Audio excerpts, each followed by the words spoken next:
வணக்கம் அருந்தமிழ் உறவுகளே, எப்படி இருக்கீங்க? நமக்கு வந்து நேற்று பிக் பாஸ் ரிவ்யூ பண்ணேன், பட் அதில் ஏதோ வாய்ஸ் கட் ஆகிடுச்சின்னு தெரியல. நான் அதை அப்படியே ரிப்பீட் பண்ணுறேன்.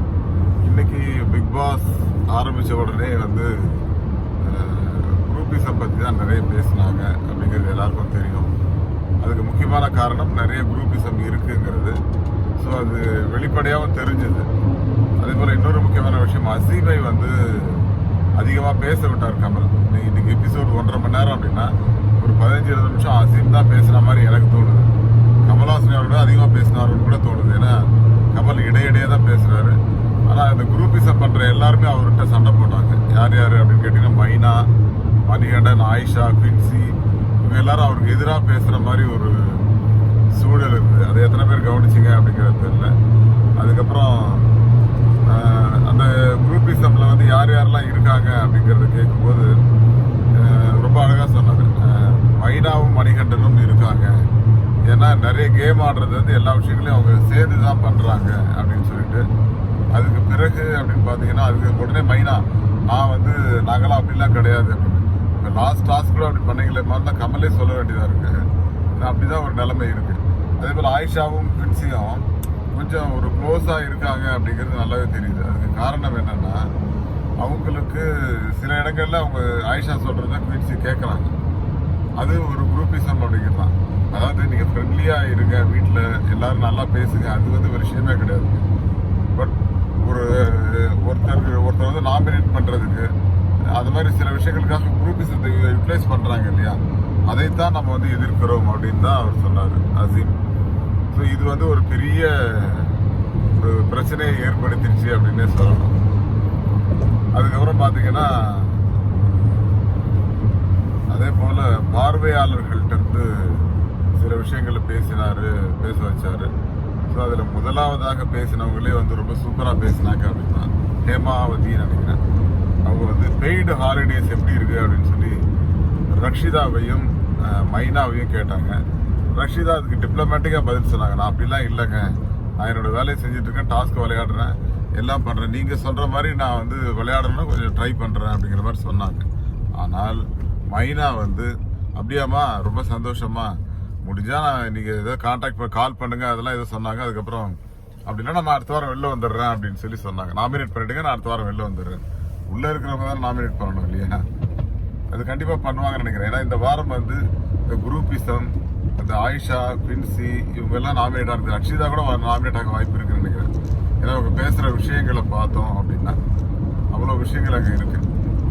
ஸோ இது வந்து ஒரு அந்த குரூப்பிசத்தோட ஒரு பார்ட் அப்படின்னு தான் சொல்லணும். அதுக்கு அடுத்த கேள்வி வந்து இவங்க கிட்ட கேட்டாங்க, அது அசீம் கிட்டையும் அது அனலட்சுமி கிட்டையும். நீங்கள் 2 பேரும் இல்லை அப்படின்னா இந்த பிக் பாஸ் வீடே இல்லை அப்படின்னு சொல்லி சொன்னாங்க ஒருத்தங்க.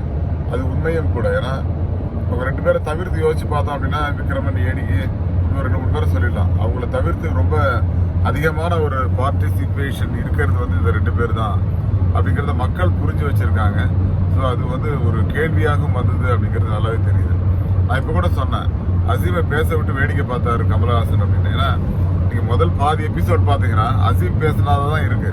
ஏன்னா அவர் நிறைய பேரை குறை சொல்றாரு, நான் இல்லைன்னு சொல்ல, எல்லாரும் குறை சொல்றாருன்னா அதுக்கான காரணம் இருக்கு அப்படிங்கிறது தான். அந்த காரணத்தை சரியாக வந்து வாதம் வச்சார். அதே போல அவர் குற்றச்சாட்டு சொல்றது ஆயிஷா, குயின்சி, ராபர்ட் மாஸ்டர், ரக்ஷிதாலாம் சொன்னாங்க ஒரு ஃபேமிலியா இருக்காங்க அப்படின்னு சொல்லிட்டு. அந்த ஃபேமிலியா இருக்கிறதே ஒரு குற்றச்சாட்டு தான். அதை விக்ரமன் சொன்னாரு. ஆனால் ஷிவின் என்ன சொன்னாங்க அப்படின்னா, விக்ரமன் சொன்னதுக்கு இல்லை அவர் ராபர்ட் மாஸ்டர் வந்து பெருசா இன்வால்வ் ஆக மாட்டாரு, எல்லார்ட்டையுமே ஒரே மாதிரி தான் நடந்துப்பார் அப்படின்னு சொன்னாங்க. இல்லை, ஏன்னா அவர் குயின்சிக்கு சப்போர்ட் பண்ணி விக்ரமன் வந்து ஜட்ஜ் ஆக வேண்டிய ஒரு இடத்துல வந்து குயின்சியை ஜட்ஜ் ஆக்குவார். ஒரு ஏடிக்கவே யாரோ ஒருத்தர் 2 பேரை வந்து கை தூக்க சொல்லி அது மாதிரி ஒரு விஷயத்த பண்றாரு. ஸோ அப்படி பார்த்தா அது வந்து ஒரு இன்ஃப்ளூயன்ஸ் அண்ட் குரூப்பிசம் தான் அது அப்படிங்கிறது நல்லாவே தெரியுது. அதே மாதிரி பல நிகழ்வுகள் இருக்குங்க. நம்ம நிறைய விஷயங்களை சொல்ல முடியும் குரூப்பிசத்துக்கு.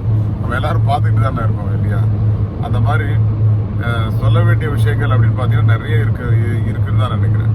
அதுக்கப்புறம் அசீம் வந்து குற்றச்சாட்டு சொன்ன குயின்சியை பற்றி சொன்னார் இல்லையா, அது வந்து ஒரு விஷயம்தான்.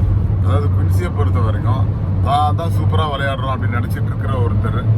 ஏன்னா 62 கேமரா கிட்ட போய் மன்னிப்பு கேட்டுட்டா எல்லாம் சரியாயிடும் நினைக்கிற ஒருத்தர். ஏன்னா அவங்களுக்கு அதை தவிர வேறு எதுவும் கேம் தெரியாது, எனக்கு சண்டை போட தெரியாது, நான் அந்த மாதிரி ஆள் கிடையாது அப்படின்னா அப்புறம் எதுக்கு பிக் பாஸ்க்கு வந்தீங்கிற ஒரு கேள்வியும் இருக்குது இல்லையா?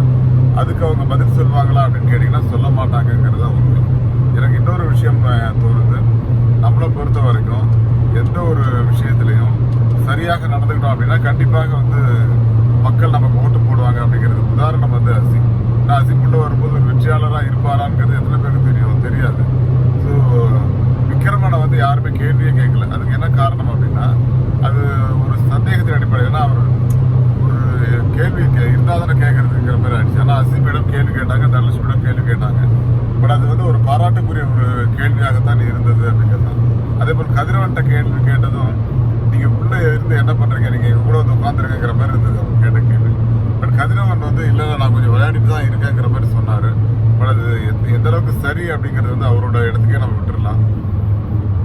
அதுக்கப்புறம் ஜனனி கிட்ட கூட கேட்டாங்க, நீங்கள் வந்து நான் சூப்பரான விளையாட்டு வீராங்கனை அப்படின்லாம் சொல்லிட்டு இருந்தாங்க, எப்பமா விளையாட போறீங்க அப்படின்னா கேட்க வேண்டியிருக்கு. ஸோ அதை புரிந்து கொள்ளுகிற ஒரு மனம் அவர்களுக்கு இல்லைங்கிறது தான் உண்மை. கரெக்டு தானே? அதை சரியாக செய்கிற ஒரு விஷயத்தை இவர்கள் செய்யவில்லை அப்படிங்கிறது நல்லாவே தெரியுது. ஜனனி வந்து நாளையிலிருந்து நான் விளையாடுவேன். அப்போ கூட கமல் கேட்டார், நீங்கள் எப்போ நினைப்பீங்க அப்படின்னு கேட்டார். இல்லை நான் இனிமேல் நினைக்கவே மாட்டேன், செயலில் ஈடுபடுவேன் அப்படிங்கிற மாதிரி சொன்னாங்க போல இருக்கு. ஸோ அது முக்கியமான ஒரு விஷயமாக நான் நினைக்கிறேன். பார்க்கலாம் இனிமேலாவது விளையாடுறாங்க. நான் கூட டாப் 5ல அவங்க பேரெல்லாம் நிறைய இடத்துல சொல்லியிருக்கேன். பட் இப்போ வந்து இந்த கடைசி ஒரு 2 வாரம் பார்த்தீங்கன்னா எங்கே இருக்காங்கன்னே தெரியல. அதற்கு பிறகு இந்த இன்னைக்கு நாமினேஷனில் வந்து சில விஷயங்கள் நடந்தது. என்ன அப்படின்னா அமுதவாணனை வந்து முதல்ல சேவ் பண்ணார். அமுதவாணனை பற்றி ஒரு குற்றச்சாட்டு வந்து அதை பற்றி பேசிட்டு இருந்தார். உடனே வந்து அமுதவாணனை சேவ் பண்ணார். ஸோ எல்லாரும் மகிழ்ச்சியாக இருந்தாங்க. பட் ஸ்க்ரீன் அதாவது ஒவ்வொரு விஷயமும் இவர் நம்ம அசீம் பேசும்போதும் ஒவ்வொரு தடவையும் ஆயிஷாவும் மணிகண்டன் மைனாலாம் சண்டை போடுறாங்க. அதாவது ஒரு கருத்து வெளியில் வருது அப்படின்னா அந்த இடத்துல நம்ம என்ன தப்பு பண்ணியிருக்கோம் அப்படிங்கிறத யோசிக்கணும். ஸோ அவங்கெல்லாம் இன்னும் யோசிக்கவே இல்லை. மைனா உள்பட நம்ம குயின்சி உள்பட சொல்கிறேன்.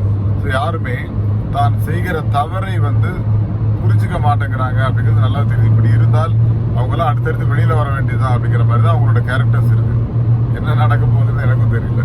ஸோ அதுக்கப்புறம் ராம், மணிகண்டன், ராபர்ட் மாஸ்டர் 3 பேரையும் உட்கார வச்சாரு. ஸோ இதில் யார் சேவ் ஆவாங்க அப்படின்னு சொல்லும்போது எல்லாருமே மணிகண்டன் மணிகண்டன் மணிகண்டன் மணிகண்டன் சொன்னாங்க. கடைசியில் பார்த்தா ராம சேவ் பண்ணார். ஷிபினும் ரக்ஷிதாவும் தான் ராம் சொன்னாங்கன்னு நினைக்கிறேன். பட் அது கரெக்டாக அவங்க சூஸ் பண்ணாங்க. அதுக்கப்புறம் இவர் கமல் பேசினது தான் சூப்பர் டாபிக்னு சொல்லலாம். ஏன்னா மணிகண்டன் இப்போ நீங்கள் எந்த இடத்துல இருக்கீங்க தெரியுமா அப்படின்னு, தெரியும் சார் அப்படின்னாரு. ஏன்னா அவருக்கு அது புரியலை. ஏன்னா உங்களுடைய விளையாட்டு உங்களுடைய நண்பர்களே உங்களை வந்து முதுகில் குத்திட்டாங்கன்னு சொல்லிட்டு இருந்தீங்க இல்லையா? அது கிட்டத்தட்ட உண்மையாகி விட்டது. சரியான ஒரு ஆளை நாமினேட் பண்ணுறதுக்கு பதிலாக ஒரு ஃப்ரெண்டை நாமினேட் பண்ணால் என்ன ஆகும் அப்படின்னு உங்கள் நண்பர்களும் தெரிஞ்சுக்கணும், நீங்களும் புரிஞ்சுக்கணும் அப்படின்னு அவர் நிறைய அதை கூட புரிஞ்சுக்கலன்னு தான் நினைக்கிறேன் மணிகண்டன். ஏன்னா அது அவர் பெருசாக அதை என்ன சொல்றது புரிஞ்சுக்கிட்டு விளையாடுற மாதிரி எனக்கும் தெரியல. ஸோ இது எந்த அளவுக்கு ரிஸ்காக இருக்கிறது அப்படின்னா இன்னைக்கு வெளியில் போயிடுவாரோ அப்படிங்கிற அளவுக்கு நம்ம நினைக்க தோணுச்சு. ஸோ அந்த அளவுக்கு தான் அவர் இருந்தார் அப்படிங்கிறது தான். சரி பார்க்கலாம், வேற என்ன கேள்வி இருக்கு, அவ்வளோதான் நினைக்கிறேன், வேற எதுவும் இல்லை. ஸோ இந்த பிக் பாஸ் அதாவது இந்த மணிகண்டன் அண்ட் ராபர்ட் மாஸ்டர்ல ராபர்ட் வெளியில் போனார், மணிகண்டனை சேவ் பண்ணார். பட் ராபர்ட் மாஸ்டர் வெளியில் போகும்போது சில வில்லங்கள்லாம் பண்ணார். எல்லாரையும் ஹக் பண்ணி தேங்க்ஸ் சொல்லிட்டு போனார். ரக்ஷிதா மட்டும் கை கொடுத்தாரு.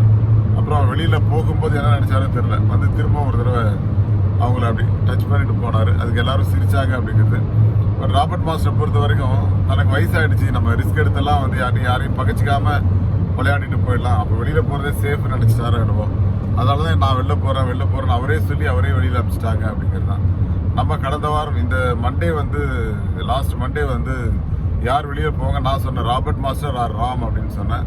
ஆனால் அதில் நிறைய ஆசிலேஷன் வந்தது. அமுதவாணன் கடைசியில் வந்தார், தனலட்சுமி வந்தாங்க, மணிகண்டன் வந்தார், எல்லாரும் வந்தாங்க. பட் கடைசியாக வந்து நின்றது ராமன் ராபர்ட் தான். ஸோ அது எனக்கு ரொம்ப மகிழ்ச்சியாக இருக்குது. நம்ம யாரை சொன்னோமோ அவங்க தான் வெளியில் போயிருக்காங்க அப்படிங்கிறது. ஸோ ஒரு வழியாக இன்றைக்கி முடிஞ்சது. ஸோ நாளைக்கு யாரெல்லாம் நாமினேஷனில் வர வாய்ப்பு இருக்குது அப்படின்னு நினச்சோம் அப்படின்னா எனக்கு தெரிஞ்சு மணிகண்டன், மைனா, வின்சி, ஆயிஷா, ரக்ஷிதா அவங்கெல்லாம் வெளியில் வர்றதுக்கான வாய்ப்பு, அதாவது நாமினேஷனில் வர்றதுக்கான வாய்ப்பு இருக்குது. சம்வாட் தனலட்சுமி கூட வரலாம்னு நினைக்கிறேன், தெரியல, பார்ப்போம். பட் நான் ராம் வரலாம், கதிரவன் வரலாம்.